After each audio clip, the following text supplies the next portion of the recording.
Hello दोस्तों, welcome to singularity IAS. आज हम पढ़ेंगे फारस की खाड़ी की इकोलॉजिकल एक्सपेक्ट, जो वहाँ पे इकोलॉजी है फारस की खाड़ी की, जो पारिस्थितिकी तंत्र है उसके बारे में पढ़ेंगे, क्योंकि अभी ईरान वॉर के कारण ये चर्चा में है। तो जानेंगे, और ये यूपीएससी और और भी एग्जाम्स के लिए जो है इम्पोर्टेंट है। तो आइए शुरू करते हैं इसको। तो सबसे पहले इसका लोकेशन देख लेते हैं और इसके बारे में थोड़ा जान लेते हैं। तो फारस की खाड़ी जो है एक बहुत ही मतलब इनक्रेडिबल और अद्वितीय पारिस्थितिक तंत्र है। अगर आप देखोगे यहाँ पे, अ, यहाँ पे आप देखोगे मैप में, तो ये पूरा यहाँ से ईरान का बॉर्डर चालू होता है, ये इस तरीके से इससे जुड़ा हुआ है। और फिर ये जो अरब कंट्रीज़ हैं, दुबई, बहरीन, कतर, ये तो ये जो एरिया है इसको गल्फ़ गल्फ़ कहते हैं। इस तरह के जो शेप होते हैं, जो नैरो एकदम से चैनल बने होते हैं समुद्र में, ओशन में, उसको हम गल्फ़ कहते हैं। तो ये एरिया पूरा जो है पर्शियन गल्फ़ है। यहाँ पे आप देखोगे तो ये जो पतला सा हिस्सा दिख रहा है आपको ना, जिसके लिए जो अभी आजकल बहुत चर्चा में है, ये स्ट्रेट ऑफ हॉर्मुज है। ठीक है, स्ट्रेट ऑफ हॉर्मुज या हॉर्मुज जलडमरू मध्य, हिंदी में जलडमरू मध्य बोलते हैं या जल संधि भी बोलते हैं, ये वाला हिस्सा। ठीक, तो यहाँ पर देखेंगे तो जो इसकी औसत गहराई है फारस की खाड़ी की, वो 35 मीटर है। ठीक है, टोटल कितनी है यहाँ पे औसत गहराई इसकी? 35 मीटर है। और यहाँ के जो हम जल है वो लवड़ी, मतलब सॉल्टी है। वैसे तो समुद्र का जल सॉल्टी ही होता है या लवड़ी ही होता है। जिसका औसत जो समुद्र का जो जल होता है वो 35, जो उसकी लवणता होती है 35 होती है औसत।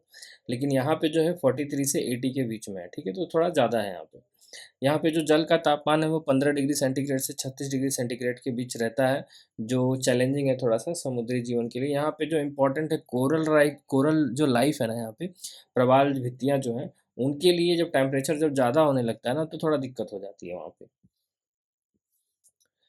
अब देखेंगे यहाँ की प्रमुख पारिस्थितिकी तंत्र और जैव विविधता के केंद्र। यहाँ पे देखेंगे तो प्रवाल भित्तियाँ हैं, जो कोरल रीफ हैं, वो 60 से ज़्यादा प्रजातियाँ मौजूद है, जिसमें जो एक स्थानिक प्रजाति है जो एंडेमिक है। एंडेमिक प्रजाति, एंडेमिक या स्थानिक वो बोलती है जो खाली उसी एरिया में उसकी ओरिजिनलिटी होती है, उसी एरिया में पाई जाती है। उसका नाम है एक्रोपोरा एरबेंसिस। अब देखिए यूपीएससी या पीसीएस जो होते हैं सवाल इस तरह से पूछते हैं कि ये नाम दे देगा आपको एक्रोपोरा एरबेंसिस, और सवाल पूछ लेगा कि ये नाम जो है शब्द है अभी फिलहाल चर्चा में था, तो बताइए ये क्या है? कोई प्रवाल भित्ति है कि कोई प्लांट है, कि कोई प्लांट है कि कोई जीव है कि कोई इंसेक्ट है? ये इन सब चीज़ों के बारे में पूछता है। ठीक है, फिर मैंग्रोव वन एवेसेनिया नाम का एक मैंग्रोव वन यहाँ पे पाया जाता है। ठीक है, जो तटीय संरचना प्रदान करता है। फिर यहाँ पे देखेंगे समुद्री घास के जो बिस्तर हैं, या जो समुद्री घास, जो समुद्र की तली होती है वहाँ पे जो घास जमे होते हैं उसको सी बेड बोला जाता है। तो इसका नाम है हलोडियल यूनिवर्सिस। ठीक है, हेलोडियल यूनिन रविस। ठीक है, और हेलोफिला। ठीक, हेलोफिला नाम के यहाँ पे समुद्री घास पाई जाती हैं। तो ये इंपॉर्टेंट है, ये नाम जो है। अब इसकी अगर हम समुद्री जीवन विविधता की बात करें, तो पर्शियन गल्फ में 700 अधिक जो है प्रजातियां मछली की पाई जाती हैं इस क्षेत्र में। और फारस की खाड़ी में विश्व की दूसरी सबसे बड़ी डुगोंग आबादी पाई जाती है।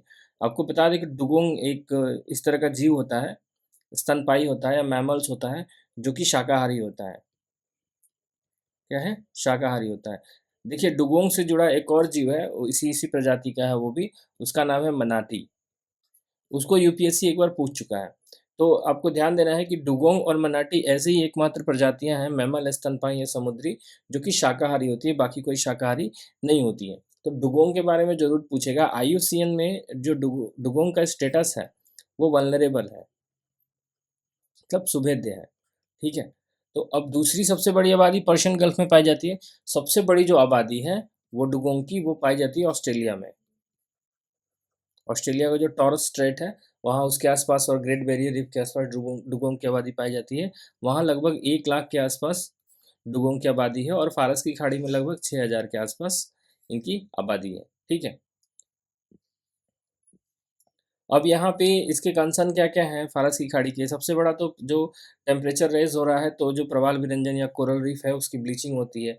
ठीक है, जब 35 डिग्री से जैसे ज़्यादा होता है आसपास, तो जो कोरल होते हैं वो ब्लीच करने लगते हैं। आप देखेंगे यहाँ पे, यहाँ हरा दिख रहा है, यहाँ पे फिर सफ़ेद हो गया, ब्लीचिंग यहाँ पे चालू हो गई है। ज़्यादा जो ऑयल एक्टिविटीज़ हैं, जो जो ट्रेड होता है तेल का, जहाज़ ज़्यादा आती-जाती हैं, उसकी वजह से महासागर, ओशन में एसिडिफ़िकेशंस बढ़ते हैं, ठीक है? और वहाँ के शेलफ़िश को नुकसान पहुँचाता है और जो वहाँ के मैंग्रोव हैं और जो समुद्री घास है, सी ग्रासेस, उसको भी नुकसान पहुँचता है, ठीक है?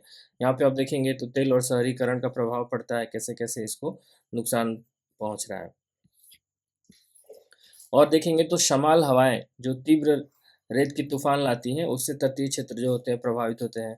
लवणता जो जल की है वो बढ़ने से जलीय जीवन को अनुकूलन को सीमित करती है। आपको पता है कि जो अरब कंट्री हैं वो डिसैलिनेशंस के लिए उस पानी का यूज़ करते हैं। पानी को डिसैलिनेट करके उसकी लवणता को निकाल के पीने के लिए यूज़ करते हैं, जो अभी फ़िलहाल डिसैलिनेशन प्लांट पे हमला भी हुआ है वहाँ पे। तो इसके लिए संरक्षण और रणनीतियाँ और समाधान क्या-क्या हैं? तो प्रवाल भित्तियों और मैंग्रोव का पुनर्स्थापन कार्यक्रम चल रहा है, टिकाऊ प्रबंधन प्रथाएँ, तेल और मत्स्य पालन गतिविधियों को नियंत्रित कर रही है। ईडीएनए बायोमेट्रिक तकनीक जलीय जीवन की निगरानी में मदद करते हैं और जैव विविधता हॉटस्पॉट की पहचान और संरक्षण को प्राथमिकता दी गई है। ठीक है?